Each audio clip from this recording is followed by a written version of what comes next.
Hello, it's Elaina Strongbow from SodaTutorials.com, Elaina's main game name, and today I'm doing the second part in a series of reviews of Shroud of the Avatar.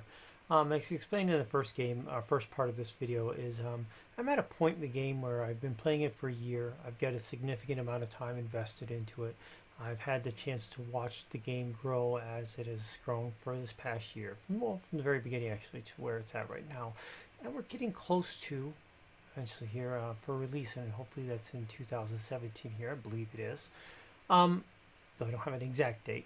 So I wanted to go through and actually do a couple of different reviews on different aspects of the game and talk about what I really liked about the game, what I'm hoping for in the game, and what things that I'm not too keen on and what I'd like to see in the game. I just want to be able to get a fair opinion or a fair view of what is going on with it. So if you're thinking about playing into the game, then give you a chance to be able to have someone's opinion on it.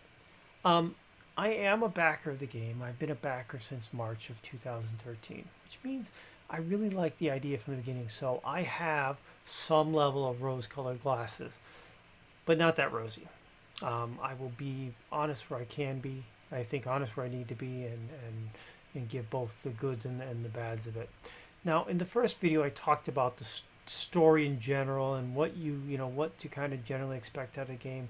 I touched upon the graphics on it, what the graphics look like, and I think this actually is a pretty good scene to look at from a graphic standpoint, and to talk about the performance, how it performs, where there are performance issues and all that. There are some critical parts on that. In this part, I want to talk about PvE, player versus enemy, and PvP, player versus player, and talk about the mechanics in the game. So there are enemies in the game, everything from spiders and bears and wolves, to elves and orcs, or sorry, not orcs, kobolds, bad dudes, thugs, and evil priests and stuff, cabalists, dragons, mechanical dragons, mechanical monkeys, earth elementals, sand elementals, obsidian golems, all over the place. All different types of things you can go and fight in the game. Plenty of things to fight. So from that standpoint, if you're going to play Shroud of the Avatar, you're going to end up fighting. Unlike something like Ultima, I think, and I use it as my favorite reference as a long time a UO player. If I wanted to be a miner, I'd go out to the mines and I'd mine, and there really wasn't anything out there. Now, in the beginning, there was just Felucius. The only guy I had to worry about was some other guy coming in and whacking me, killing me, and then taking my stuff. But even once they introduced Trammel, then it was kind of safe, and there was really no monsters on there until you got to things like they once in a while they release an earth a stone elemental like an Agapite or Valorite elemental. Once you're mining, you could dig up an elemental and he'd attack you. I mean, pretty much, you can go mine. There was plenty. You go to your mining spots and do that. In here, while there are mining spots, you have to go into zones to mine. And in those zones, there's always some type of nasty around. Now, in some zones, it's easier. Some zones, it's tougher. The tougher zones have more stuff. You get more experience for going in there. If you're going to go down into the mines, Elysia Mines is one of the most prominent mines because lots of silver and gold, which are used in the crafting system very heavily. But there are tougher kobolds, and then there's mages and satyrs, and down there's all earth elementals. For new characters, it's tough to get in there. Once you get to a point like I've gotten, then it's just you go in there. Though I still die in there once in a while. They even have areas like random encounters. You can run into somebody along the road and run into a bunch of thugs or skeletons or wolves. I'm in one called a siege, and this is there's a mechanic in the game that these cabalists are attacking a town. On this side, I just came in off the overworld map. On the other side is the town I want to get to. And you can see the big fireballs. So they've set up catapults for shooting. Now you can go in there, you can help clear this out, or you can run through it. Clearing it out's tough. There's a bunch of tougher creatures around these catapults. And even once you did that, there's some type of boss, big dude that comes up at the end at this anyways. I'm not here to actually go through that. I mean, I just want to kind of touch about the enemies. So they're out there, and they have started, different creatures have different attacks. You fight spiders, they're going to web you, stick you down. Earth elementals and stuff, some of the plant ones will go and root you and grow roots around you, things you can't jump around. They finally got to the mages, so the mages, like skeleton mages and stuff, aren't casting just the same things. They're starting to do blink spells or healing themselves. They are, you know, casting Death Ray, which is draining life and stuff like that. So the mechanics on the AI on the creatures are getting better, and they're having a lot more randomness to it. But they're still creatures. They're still just fighting monsters, and if you can understand their mechanic, then you can, you know, I think defeat them a little bit more easier. Part of that is just knowing what to equip. If I'm fighting the undead, my death spells aren't going to do anything, but my fire spells will do a lot more on them.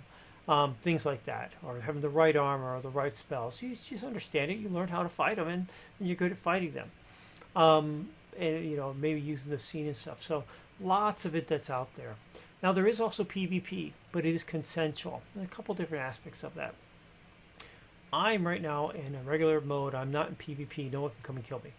No one can kill me. It's just not. So that's, you know, it's safe. I'm not going to fight against another player. I can go flag myself as a in PvP mode, which means I'm consenting to be in PvP. Now another person in PvP mode can come me and we can battle it out, fight it out. And there is a looting system. It's not full loot. It's basically if I got defeated, I'll lose a bard part and 2 different things off me, 1 higher value, 1 other thing in my pack, and it goes onto my tombstone. And then I have a certain amount of time to pay a ransom for it. So, you know, I may have to pay like 3,000 gold to pay that ransom to get my stuff. That 3,000 gold goes to the person who beat me. If I don't claim my ransom, the stuff that was pulled off goes to them. So it's not a full loot. You also don't have things like insurance, like in some games have. It's really, you know, if you lose some stuff, depending on what's lost, you're going to pay a ransom on it, commensurate to with what you lost. And how that values, I don't know how it values out, but it's a couple of grand. So you could do this. Oh yeah, he got my cloak, and I've got 2 of them. I don't care, not pay it, or you know, you can't go through that. So that's how the consensual PvP works. There are also areas, zones in the world that if you go into it, it's a PvP zone. Whether you're flagged or not flagged, when you go into the zone, you're in PvP. So if I go in there, it puts a warning, hey, this consent is a PvP zone. Are you sure? Yeah. It's open season. Same rules apply. No full loot. You know, you get to ransom the stuff, but anybody who's in there can fight and go nuts on it. A lot of the cool stuff, a lot of the major artifacts and things that drop are in those areas. So there's risk reward that's in there, which is fine. Last and not least, I may be, you know, maybe having maybe with a party of people, and 7 of us are regular playing around. 1 guy's PvP, and he's dying. I can heal him because he's in my party, or I could resurrect him if he died. But if I do that, the game mechanics will switch me to a PvP mode. It's so that a person can't go into a PvP zone as 1 person PvP with 7 healers. If anybody does this, it helps that person in that way, they become a PvP person as well. So it does have both. Now, if you talk to if you had to say pure PvP liking people and the pure PvE monster fighting people, I think the monster fighting people like it more than the PvP. Some of the true PvPers, they want to go out there. They want to go out there and fight. That's just part of it. I remember starting Ultima when it was just Felucia as the main lands, and yeah, you know what? Take what I needed out there, take enough to defend myself. Don't carry so much that if I lost it, I can lose it. And it drove me to be an archer, to be a better person, at least be able to get skills to run away. So, you know, if I was a really, really hardcore PvP person, I'd say, yeah, this may not be it. I think like in, I don't want to say, don't talk about pay to win and stuff, like an Arcade, whatever else, that's basically, yeah, you're in the world. Once you get to a certain level, you're free game. I kind of like that in some regards.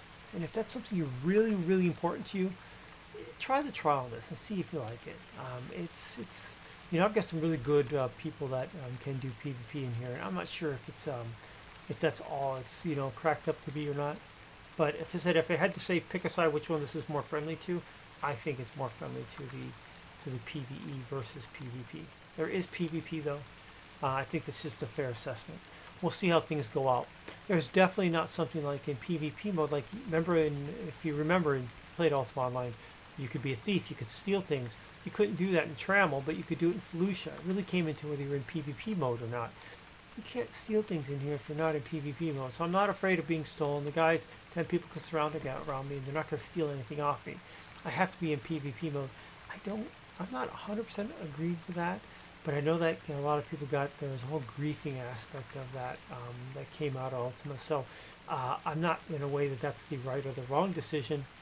I prefer a little bit more risk that's out there.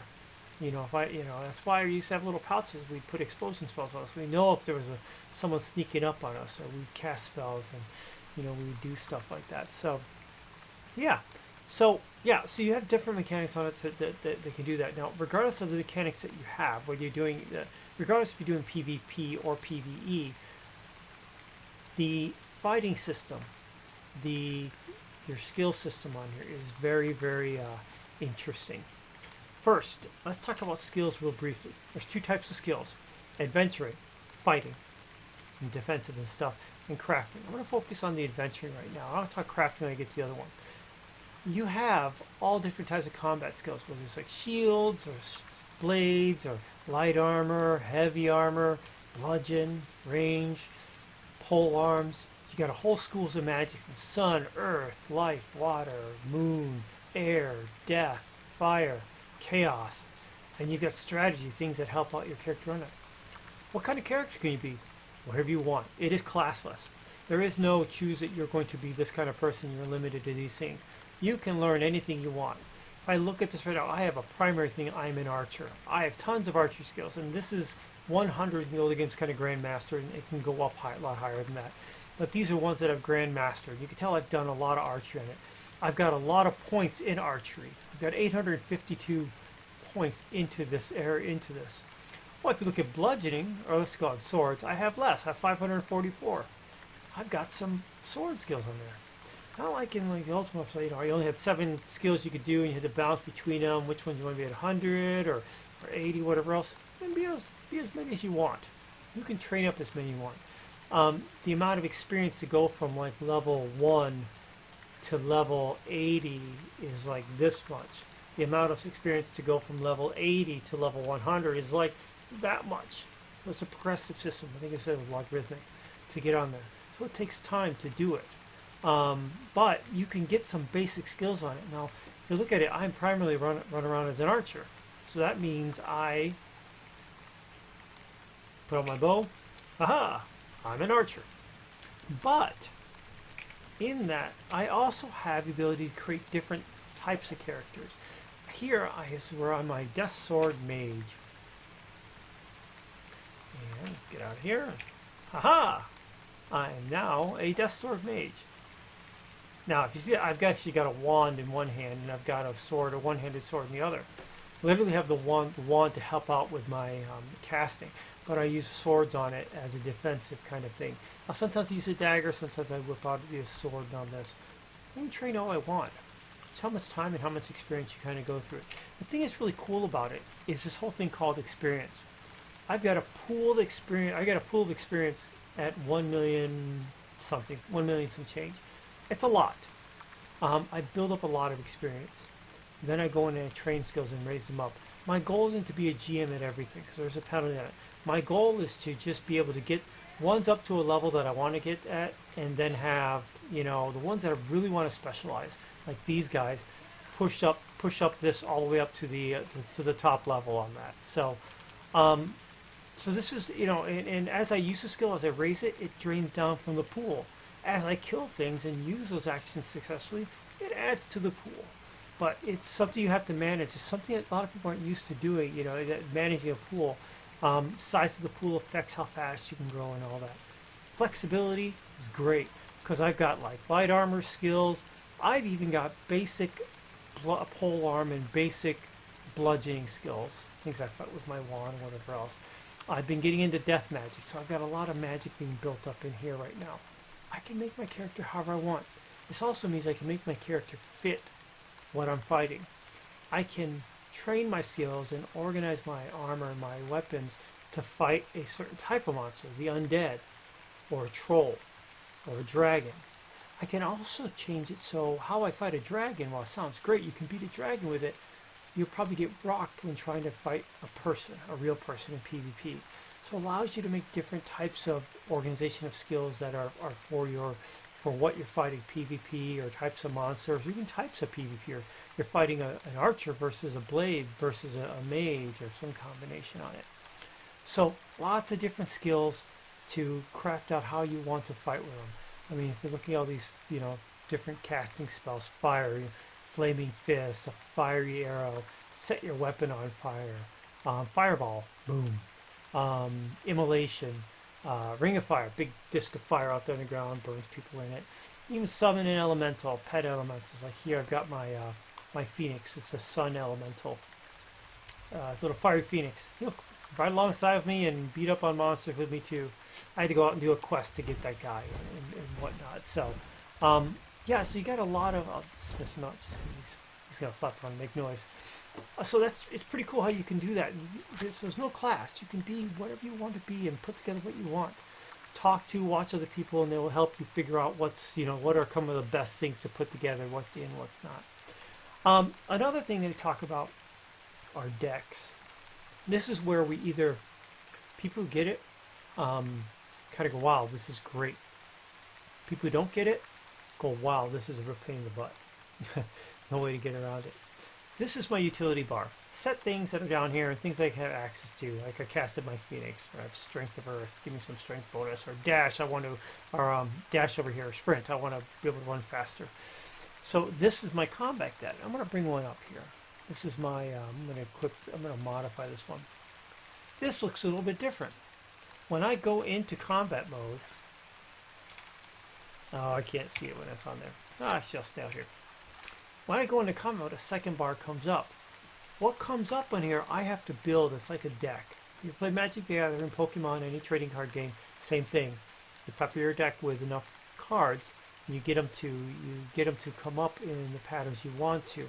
I want to have certain combinations of cards coming up versus not. If I look at this, I'll go on my archery deck here and kind of explain that. This is like all my available things I can do, how many of each one I can do.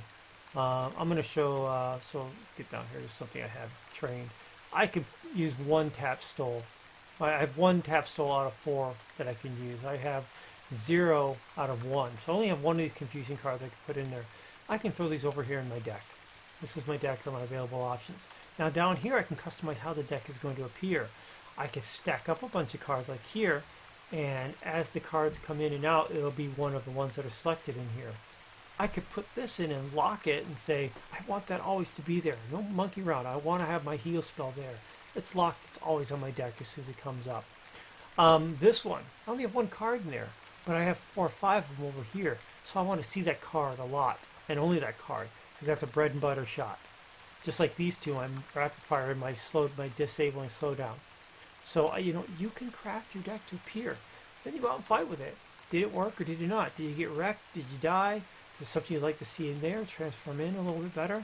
I just GM this one. I'm really good at this. And I've got a bow that gives me like 13% more damage with that.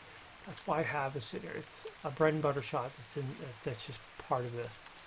If I look at, I don't know if I got anything on there.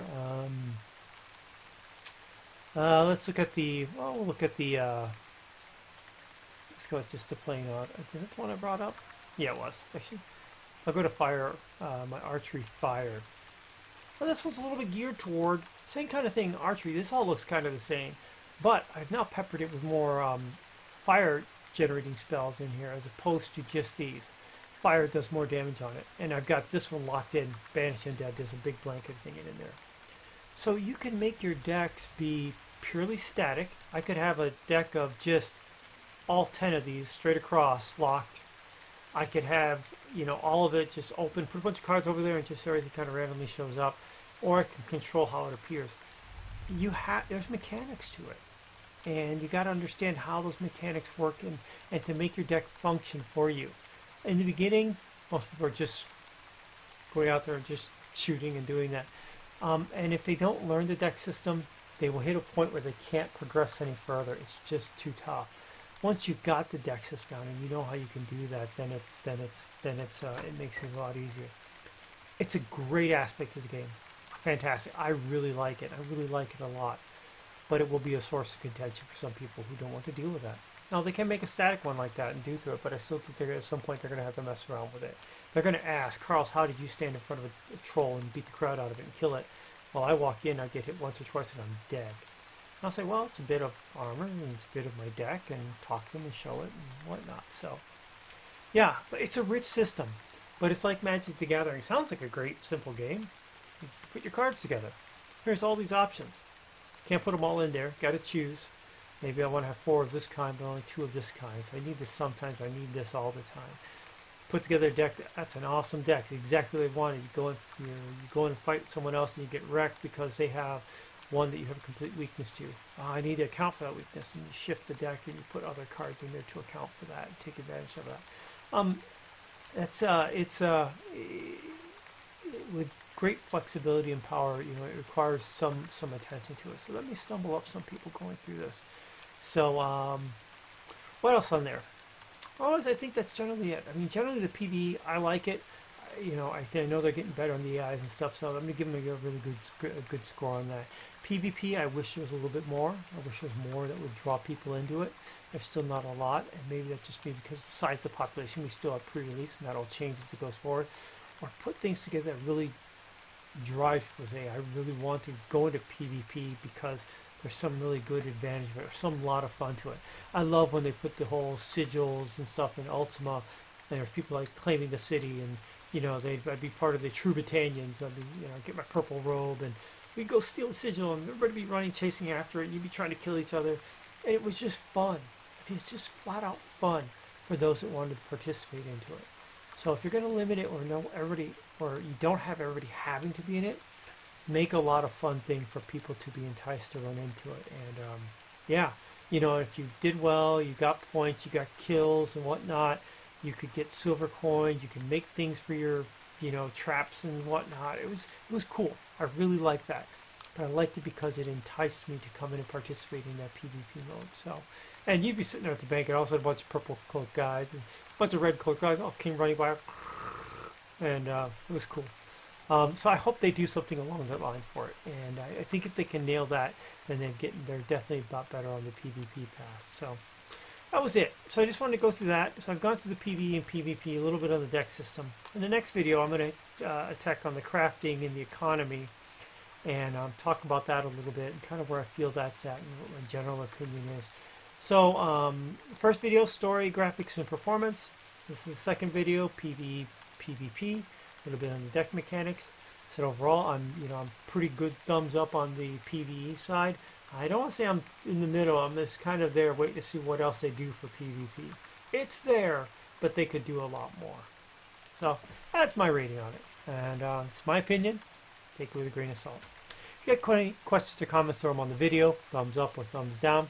It's Elaina Strongbow from SodaTutorials.com. At the end here, it's going to be a link to the previous video. Above below that's a link to the SodaTutorials.com website, what I've been doing, what I will be doing. And picture beside that is me and the fairy wings. If you're liking the content, please go ahead and click on that and subscribe to the channel. Thanks. Take care now.